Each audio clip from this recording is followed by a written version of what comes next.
This is the AI News Flash for April 24th, 10 a.m. UTC. First up, China's DeepSeek previewed a new AI model adapted specifically for Huawei chip technology today. It's the long-awaited successor to R1, which shook global markets a year ago. The biggest shift is that the model is optimized for domestic Huawei Ascend silicon, breaking away from NVIDIA GPU dependence. With U.S. export controls on AI chips to China tightening, this release is a litmus test for whether China's AI industry can stay competitive on its own semiconductor stack. DeepSeek is continuing its open-source strategy. The timing is notable, coming just 3 weeks before the scheduled May 14th Trump XI summit, making it a clear signal in the escalating US-China AI rivalry. Next, Intel shares are set for a record high after the chipmaker issued an upbeat forecast driven by surging AI-related CPU demand.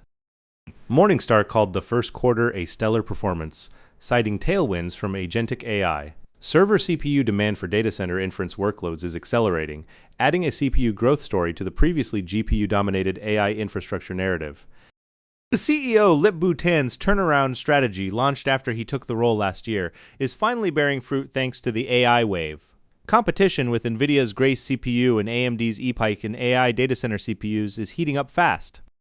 The markets are reading this as a structural shift where AI semiconductor investment now extends meaningfully into logic CPUs, not just GPUs.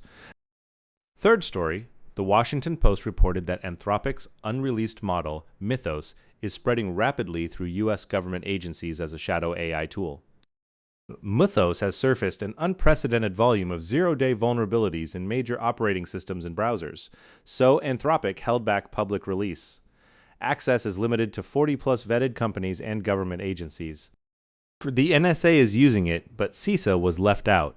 The White House and Treasury are still negotiating access. The gated distribution framework is visibly fraying. How to manage frontier models with offensive cyber capabilities is becoming a political issue, now manifesting as access inequality between government agencies. Fourth, Canadian AI startup Cohere and Germany's Aleph Alpha have agreed to merge, forming a combined force to take on Silicon Valley's AI giants. Both companies focus on enterprise large language models, with strong positioning in Europe's tightly regulated markets and sovereign AI demand. A new North America-Europe axis is emerging to challenge the US-centric AI structure dominated by OpenAI, Anthropic, and Google. The move aligns with sovereign AI strategies being pushed by the Canadian and German governments and can be read as a geopolitical counterweight to US big tech concentration. That's all for this AI News Flash.